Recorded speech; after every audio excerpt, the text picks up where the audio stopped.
So, first of all, we're gonna introduce ourselves. So, Noam, can you please start? Just quickly introduce ourselves, and we'll go by everyone.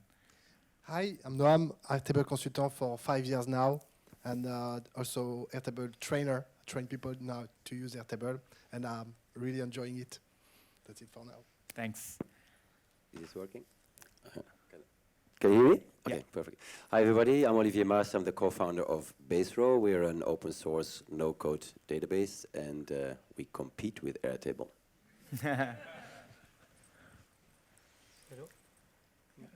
Hello, hello. Okay. Hello, I'm Florian Verdonck. I'm a former developer, and I specialized in NoCode and Airtable database for about 2 years now.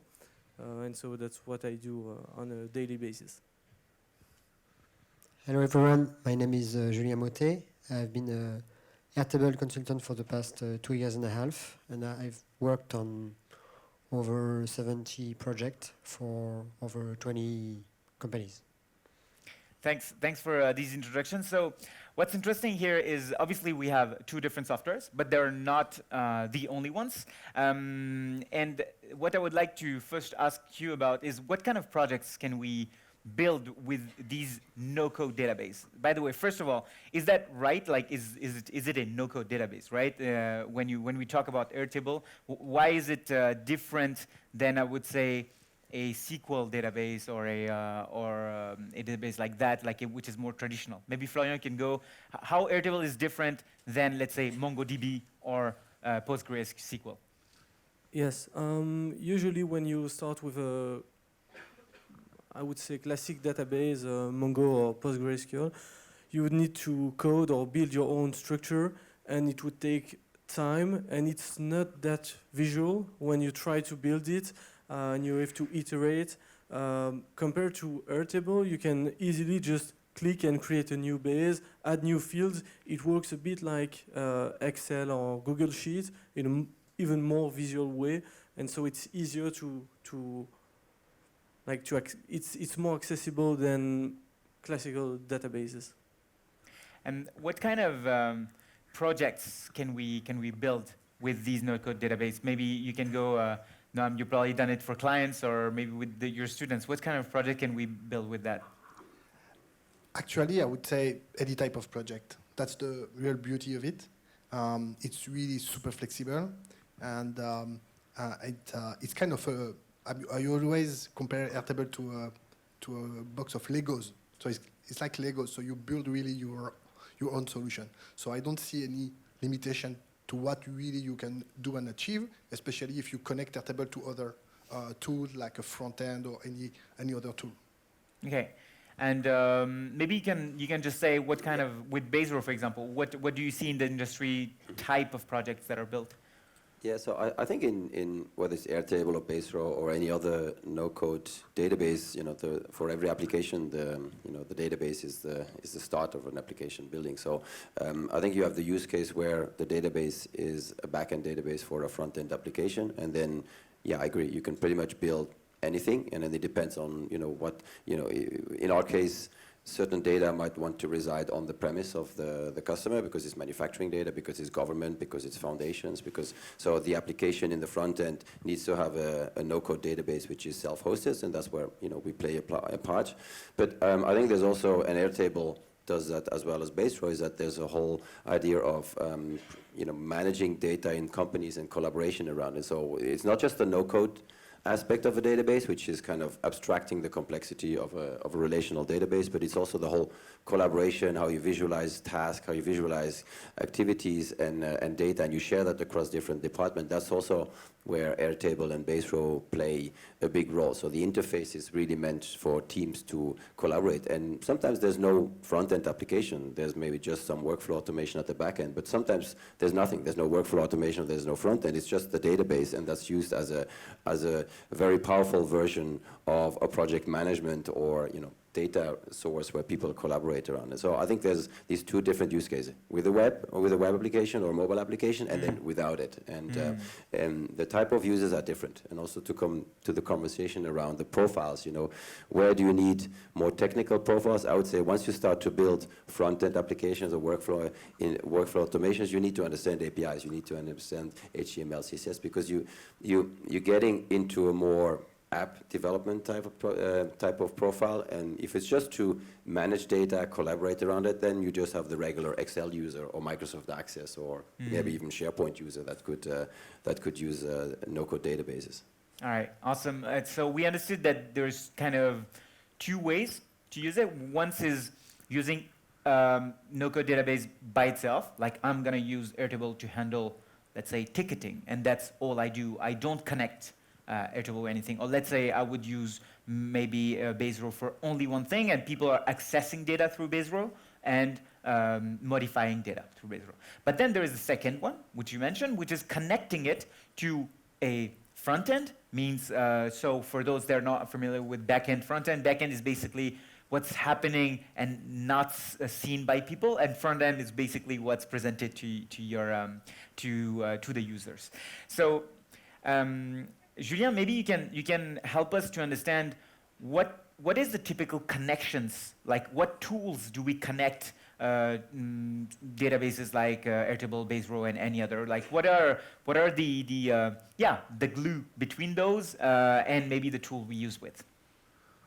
Okay, so if you want to connect Airtable to some other tools, like a CRM or an email tool, you can do it sometimes directly inside Airtable.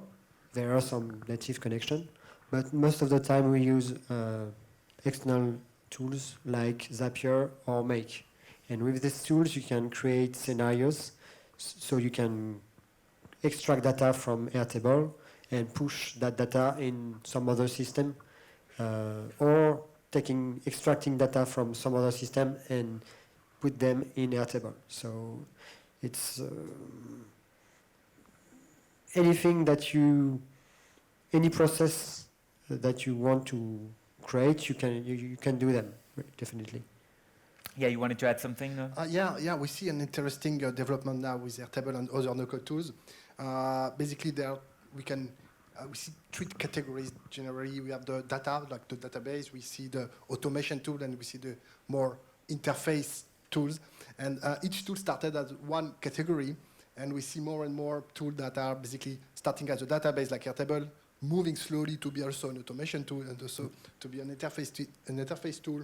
So now you really have the choice. You can use a pure player like Zapier and Make, as Julien said, or you can use Airtable automation or Airtable interfaces.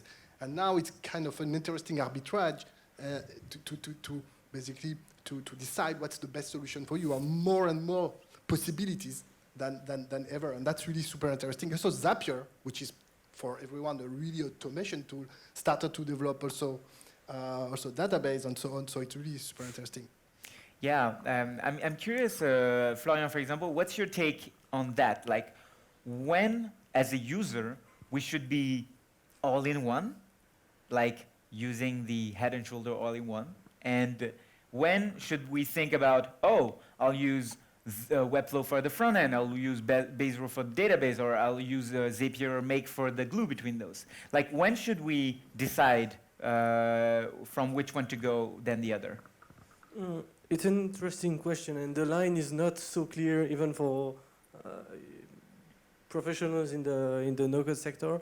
But I would say the easiest way for beginners to start with no-code would be to just, if you start with Airtable as an example, it's obviously easier to just start building the database in Airtable, build the automations on top of it, build the interfaces in Airtable. Everything is automatically linked together, and if you change the name of a field, it's automatically changed in the interface, and everything is correctly linked together.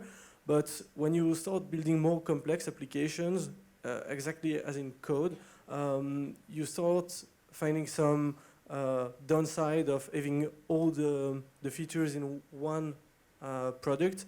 And one example of this is that Airtable is limited in terms of number of records, number of automation executions, even number of automations that you can build in the tool. And so when you start to run real production data and high volume, then you might need to start to think about, okay, what are the limitations of the tools, and which one is better for this specific use case, for this. But I guess when you just start, you can start with one tool and stick to it, and it's already real fine. All right.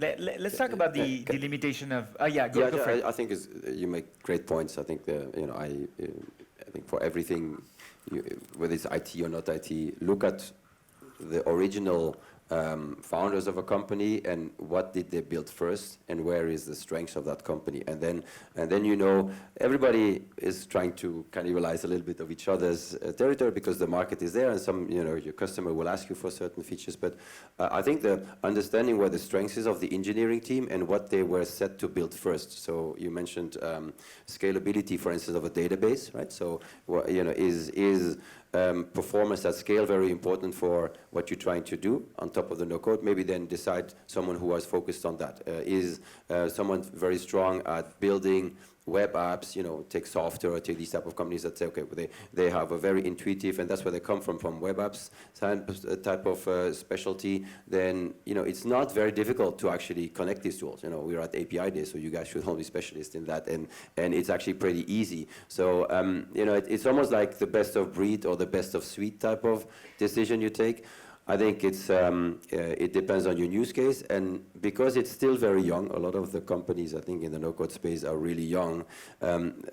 It's good to stick to the core of what they are good at, and then choose that tool. And because they're made to be connected easily with others, it's probably, if you do it seriously, it's probably the best way instead of taking a solution that might be doing everything. And you had a great presentation on Notion, and you also see in Notion they're doing a lot of different stuff. They are database, things. But go back to what is the initial idea of why Notion was created and how is it mostly used in your company, and think about that. So I think that's my advice is always look at the strengths, because there's no magic. There's always a team of developers and engineers that are building code to make this no-code product available. And if they start to spill over in different terrains, that means multiple product teams to manage. It's also, the original founder might come from one background, and then he needs to go into areas which may be not naturally his or her understanding, and then you might risk to compromise on quality of the entire chain. Mm. Yeah, that's super interesting to just dig into who built what before. That's thanks for that. And I'm curious if we go on the limits. And maybe we can start with Airtable and then go on BaseRow's limits, because I know that BaseRow is open source and maybe you have different takes on that. But I'm curious, maybe Julien, what are the usual limits that we find on Airtable? The most famous limit is the number of rows in a database, which is 50,000. So it's really low when you come from a tech background, but for non-tech teams, you can put a lot of data already. And so this is the biggest limit. So you have to take this limit into account when you want to think if Airtable is the right tool to do something. If you do like e-commerce and you want to store all your orders in Airtable, you have to make sure that you don't get 100,000 orders per month. Airtable won't be the right tool. But yeah, so yeah. Okay. And in terms of use cases, what is the thing that Airtable is not made for? Because in the no-code industry, the funny thing is like people want to use everything for everything. Hey, this is what I did with that tool that is not supposed to, but look, I made another Airbnb. So what is the kind of use case that Airtable is not made for, or maybe a no-code database is not made for? I mean, at least Airtable, then we'll see with BaseRow. So I would say that Airtable replaced, for example, Excel for many use cases. But if you want to use, for example, do financial calculation, which is the main reason why Excel was built for. Now we use it for everything, but if you do financial calculation, then you might better use Excel. Airtable can really replace Excel for building internal tools, managing small data, and so on. And also, if you're on the other hand, if you want to build a complex application with a front end, then Airtable would be a good choice, but only to use it as a backend, and then you need to choose for a tool to build your front end, because Airtable is not built for that. That's what I see. Mm. All right, and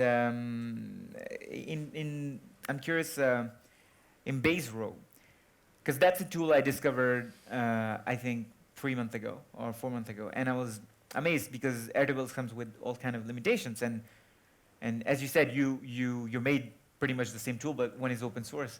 So I'm curious, like, does these limits apply to BaseRow as well? The record limits and the use case limit? Maybe I can. Why we thought there would be a place for a competitor for Airtable, right? And what was actually the limitations of Airtable that made people come to BaseRow, and it's mostly, I mean, I could probably summarize it in three. One was, let's just say, the scale, right? So because it's by design, the SaaS product has a much higher performance at a high number of rows, right? So records, but also because it's open source, you self-host it, and then you have zero limitation, right? So we're working towards 1 million records, right, in the database, so that you can actually do some pretty serious stuff already. We have people that take marketing leads from social media and then push them to call centers in the US, and they transact hundreds of thousands of records through BaseRow. But I think one limitation is also, and we didn't talk too much about it yet on the panel, is about what type of users. Are the users allowed to use a purely SaaS database or not, right? So there's the GDPR, or there's confidentiality. So we have a more limitation also, that people come to us because they say, okay, I can host it because I'm a manufacturer, because I'm a tech company, because I'm a bank, because I'm a government, because I'm a foundation, right? Because we did, and that's more, not so much related to the limitations of the tool, it's more where does the data reside and do you own it yourself, right? And then the third one is a little bit more technical, is how flexible can you expand or connect the tool. So by design, you know, an open source means you get the code, you can build plugins, you can extend it, but also because it's 100% API, that means the API documentation is very complete, so you can connect it with also lots of non-code tools. But our users are not using end-to-end no-code tool chains, right? So they're using a traditional tool that is coded, but then just connect through the API with the database. I think the big question we always ask is, why would you use a no-code database? And what's your use case for doing that? Right? Because the reason you're doing a no-code database is also because of the collaboration features that are around it. But if that's not what you need, but you want to directly go into an SQL database, then maybe we're not the best. Well, I'm not saying we are the best database of that. We're just we're using PostgreSQL, which is a great performant database at scale, but there's many others there. So I think the no-code element is important to understand why the customer would want to do no-code. You want to add something? I would just add, if you have just no real idea of what you are going to, just trying out things, I would still recommend to use Airtable. I think the main difference between Airtable and the rest, I think the first, Airtable created a new category of tools that was not created before. And now we are happy to see many Airtable likes, like BaseRow and other. But Airtable is what I really enjoyed in Airtable. The first time I used it, like I was so happy. I was so really happy because I've been using tools for 15 years, really not flexible, really boring tools. And when I saw Airtable, I really noted the difference because it's really built bottom up. Like it's first built for you to enjoy using it. And I think everyone that's using it can only agree with me. Then I would say start with Airtable, build what you need to build, and then depending on what you need and the direction you are taking, then think about it, and you can move. You can always move to another tool if needed. It's super easy to transfer data from one tool to another. Also, we have APIs. That's why we are here, API Days. So we have APIs today. That's the beauty of it. Super interesting and super cool. Thanks. I'll have a last question for Florian, which is like coming from a developer background. When you start to use Airtable. So you obviously see, you know, all the UX magic happening that way. It's easier to get started, to collaborate, etc. Why in some projects you are now using Airtable more than PostgreSQL? Because we talked about okay, it's easier for the users, but is it easier for you as well as a developer? Yes, definitely, because as developers and as makers, we always like to have side projects and test things on the side, and we often don't really know where it's going and what is needed. And when you start with a database, with a regular database, it's really heavy to set up. You have not so heavy, like it's simpler over the years, but it's still quite complex. You have to go host your database, get an access to it, create the schema, and then when you have to change things, you have to alter the database structure, and it's quite complex. While in Airtable, you can just right-click, change field type, and a quick example of how agile it is like when you try to, let's say you have a drop-down field in your table, and you just want to change it to a linked record, you just have to change it to a linked record, and Airtable will automatically create a new table and create all the linked data in the other table and link everything together. And the same occurs for when you want to parse a text field that contains date. You can just change it to a date field, and Airtable will automatically understand that it's a date and how to parse it correctly. And you can do the opposite, and you can change fields in any way you want. And it's also, you have a built-in API, and so you don't have to create your own API on top of your database. It's just built in, and if you want to start automating it, you can do it just from the first hour. Yeah, you build your database, and then you have an API on top of it automatically.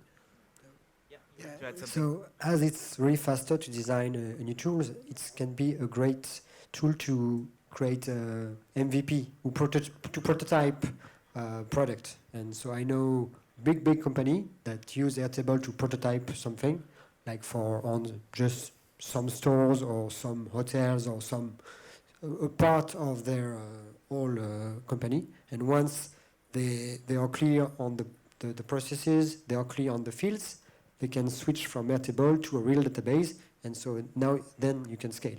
But Airtable, you can build really fast. You can build with the non-tech, with your users, the non-tech teams. So you can collaborate, you can build fast. It's a great way to take maybe 10% of your whole IT budget for the project, create the MVP on Airtable, and then once everything is set, you can start doing the real product. Amazing. Thanks a lot. Thanks for your answers. Do we have any questions about for these amazing people over there? Or maybe it's lunchtime. I know we have been a little bit late on that. So we're supposed to finish at 30. It's 42, so that's okay. We'll just do a quick round to see if there's any update or anything you wanna say either on BaseRow or what you do, and then we'll just go for lunch. So maybe you can start. Do you have any update or new thing to update us about on what do you do? Yes, sure. Very quickly, I believe now I've been 5 years now providing Airtable services, and now I see more and more friends doing that. I think there's a huge opportunity in providing Airtable services to enterprise. Airtable is really pushing more and more. I think there's a real opportunity. There's a huge demand. I think there's a real opportunity also to provide service, but to train yourself and really learning Airtable. I can only agree, it's like having superpower, like you can build everything that you want, and I really encourage you to train and push it to the limit. Amazing. Thanks a lot. So do we have any updates on BaseRow, maybe? Yeah, I'm not going to do product announcement here, but it's more. No, I think I would just encourage everybody, just go to baserow.io. You can download BaseRow, you can check it. For those who know Airtable, just do a feature by feature comparison. I think all the great things that have been said, you can mostly do it in BaseRow. Some of the things we don't have yet, right? Because we're working hard on developing. I'm hiring a bunch of full stack developers. So if anyone in the room is interested, come and talk to me. But no, we're driving through the open source community. We believe that there's not enough open source in NoCode. It's great to have freemiums, but it's much better that you can use it for free all the time. And then if you think you need it for a bigger team, then you contact us and you get some enterprise features and you pay for it, right? So that's our model, and that community will continue to grow. So, just come and sign up and see for yourself. And thanks for coming today. Thanks. Do you have anything? No breaking news about Airtable features, but just if you want to get started on Airtable, I've been building a YouTube channel for 2 years. It's only in French, but if you're looking for videos to just get started, it's called Airtable Facile on YouTube. So Awesome. Thanks. Julien, do you have anything for us where we can find you maybe? You can find me on LinkedIn. I post almost every day about Airtable and NoCode tools. I also invite SaaS builder to just have a look at the NoCode maker community, because when we arrive in a non-tech company, we start to be the CTO of that company. So, and they trust us. So we're going to decide what are the tools we are going to use. For example, if I think that they need tools to send email, and if I'm here and I want to say, okay, we're going to use Sending Blue because I know Sending Blue. Okay, we're going to install Sending Blue in that company. And for any SaaS we need in their no-code ecosystem, the no-code maker is going to decide. So I think it's important to see no-code maker and no-code consultants as potential clients or potential salesman for your SaaS. Awesome. Thanks a lot. Give them a big round of applause, please. And let's